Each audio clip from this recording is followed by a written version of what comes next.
Here is the 9th generation 2025 Toyota Camry LE and ICE Cap. 21 years, the best-selling vehicle in the United States. And why?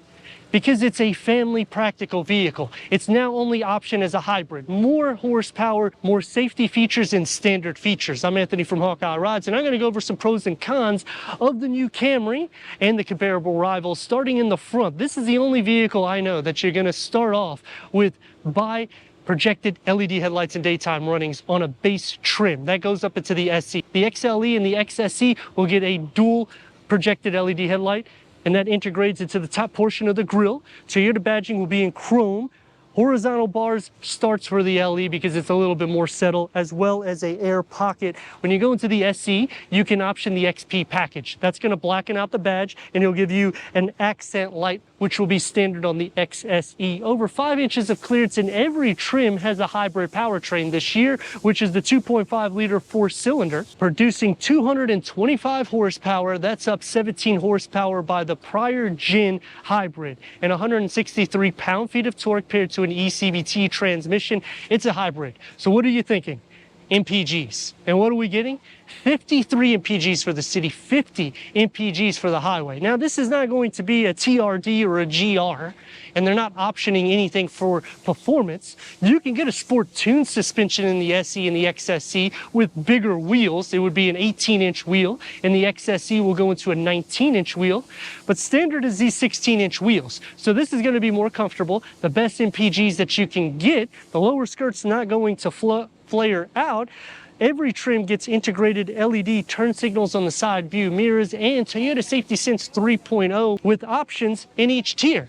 Meaning the LE and the SE, you can get a moonroof. The XSE and the XLE, you can get a pano moonroof. You can also option features in the interior. So if you don't want the sport tuned suspension, you don't want leather seats, and you don't want to spend 40 grand, option this with a couple of features, and you're basically at an SE without that performance suspension and the larger wheels. And going against rivals, Hyundai will get the best MPGs for the highway. Honda, you can option 2 different engine types, whether it's a hybrid or a turbo, but the turbo is still going to be under 200 horsepower. So this is going to take the cake there. And this has more performance than Honda, and they don't offer a 2.0 liter anymore, which to me was a huge con that Honda did for the Accord.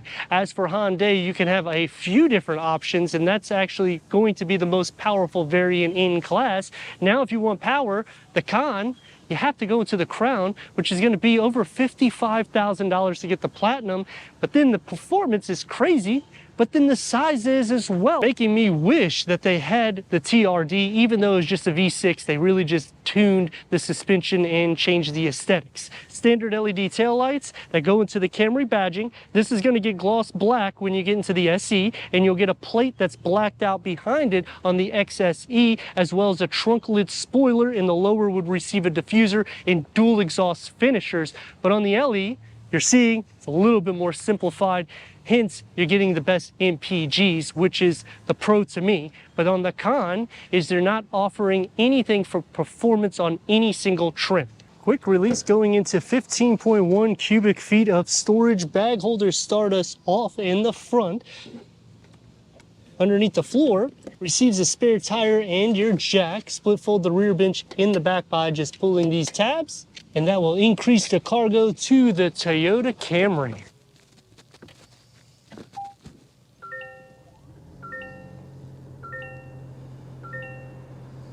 10-way power seat adjustment for the driver because we have the convenience package, which also you can add heated front seats when you do the climate package. 6-way manual seat adjustment for the passenger, cloth seat upholstery. The SE will get the soft tech with 10-way power seat standard, as well as optional heated front seats. The XLE and XSE can option ventilated front seats and leather front seats with memory for the driver. The new Camry is going to be sufficient with head and leg room. The SE and the XSE will have sport pedals. It is a driver-focused setup. LE and SE will have a standard 8-inch infotainment. The SE, you can option a 12.3 informational display with Apple CarPlay, Android Auto. It's going to be wireless on all trims. The XLE and XSE will come standard with the 12.3 informational display and navigation. Putting it into reverse, you'll have trajectory. It expands out. You can click here and it will give you more of a fisheye view. Dual climate control settings is standard on all trims, as well as a wireless charging pad and a total of 5 USB ports with a large storage area here and the key fob for the new Camry. And you'll also notice there is no push button start. You have to go through the app. With the LE and SE, you'll get 1-year subscription. The driver focus setup also keeps a sporty vibe with the gloss black element. 6 speakers is standard on this trim, and the SE JBL sound system, which is 9 speakers, will come onto the XLE and the XSE as an option. Auto dimming rear view mirror is part of the convenience package. It's going to be more sporty, but it's a long armrest that opens up into a 12-volt and a deep storage pocket. Leather wrap steering wheel can start on the SE multi-function, as well as paddle shifts on the SE and the XSE, and a standard 7-inch TFT display on this and the SE, with an option on the SE for the 12.3 digital gauge reader that can go through your Toyota Safety Sense 3.0, different settings in the vehicle, and messages. Door panel and dash configuration go in together, and you're going to have the soft materials. It's going to be a little bit more sporty in the SE and a little bit more dressed up in the XLE and the XSE. One touch up and down for all the windows, and it's going to be more firm to ride. The same thing on the SE, with a smaller size storage pocket and an optional moonroof on this trim. The SE, the XLE, and XSE can option a panel moonroof, and the XSE can option a heads-up display with a 360-degree reverse camera. For the back seats, headroom and leg room is fine. Storage behind both of the front seats that's going to carry on all trims. USB ports to finish off with air vents, cup holders, and armrests. Fold that up. Door is going to have the same materials, except it's not going to have that carpet design. It's just everyday materials every way, with a smaller storage pocket or a larger beverage holder. Sliding into the center, the floor isn't flat. You're going to be sharing some feet space, not a significant amount. Leg space, butt, and shoulder space isn't too much of an issue as long as the seat isn't back in this position. As for headroom, it starts becoming a little bit undesirable because of the way the center 225 horsepower, which is up 17 horsepower the prior gen. And what does that mean? Well, look at it. It's a family vehicle. I mean, you're getting over 50 mpgs, whether city or highway. It's not going to rock and roll. It can move, don't get me wrong, and it is faster than most hybrid vehicles in its class. And if you want it to be faster, you option the all-wheel drive. You're going to tick up your horsepower to 232, which is 24 horsepower more than the prior gen. That's definitely a pro to me, and you're still getting great mpgs. Some other pros is the fact that you're getting so many standard amenities. I mean, 5 USB ports, a wireless charging pad. Now, you do have to option things like the power seat for the driver and the universal garage door opener, as well as the auto dimming rear view mirror. That's a package on the LE, as well as the cold weather package to give you heated front seats. But then when I'm thinking adding these features, say I want to add a moonroof, you might as well go into the SE. It doesn't make any sense, and that becomes a con to me because they have configured the pricing kind of close, in which if you option more than one feature, you're literally in the next trim. Doesn't make any sense. They should just give you some of those features standard. But then when you're thinking about what you're getting as a package at whole, if you get a base under 30 grand, it's actually not that bad.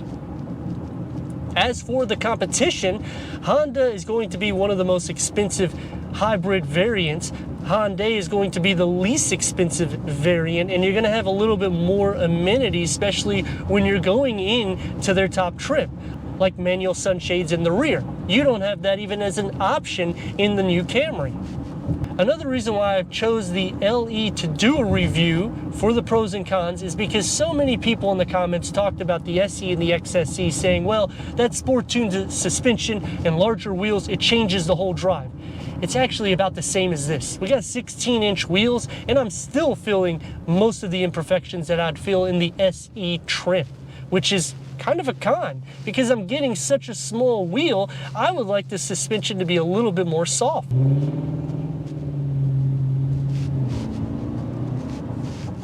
Now, obviously, we're not going to be as fast as the Dodge in front of us.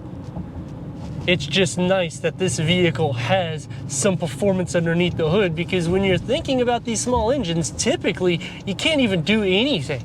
It starts becoming heavy when you're going up a hill or some kind of incline, where this particular vehicle can actually hold itself. It feels light when you're mashing the pedal, making the vehicle feel less than 3,450 pounds curb weight, which is less than the prior gen by 30 pounds. Another pro is you're getting larger screens than the prior gen, but then on the con, you could option the Prius and get better MPGs and save. Turn radius is about nearly 3 lanes. Let's give her a go. Now you might notice that I said let's give her a go instead of rock and roll. It's a hybrid, guys. That's what this vehicle is. Now, going back into the Prius conversation, if you get into the limited trim, that's going to be 52 over 52 MPGs, which is better than this. On the highway, it's 1 MPG less than the city, but then you're basically at the same price as this, which, again, their price configuration to me is a con because it doesn't make any sense. And when you're thinking about the Prius, you're getting 194 horsepower now with 139 pound-feet of torque. It's literally faster than the prior gen has ever been, and it's something that somebody can actually say in a review that it's a pretty fast vehicle for a hybrid, which that's another reason why I think Toyota does a good job with the Camry, because you're getting a little bit more performance, and it's just a little bit more weight. Sadly, Subaru is discontinuing the Legacy, which they also have a turbo variant, which will go crazy in performance against this. But then when you're thinking about their non-turbo, night and day, this is a better choice. I just love that I can mash the gas pedal all day long and I'm still getting great MPGs. That's gotta be the best part of owning a hybrid Camry. The only problem that I have with the Camry is it really doesn't matter the trim that you're choosing, because it's more or less aesthetics and some features and added safety features.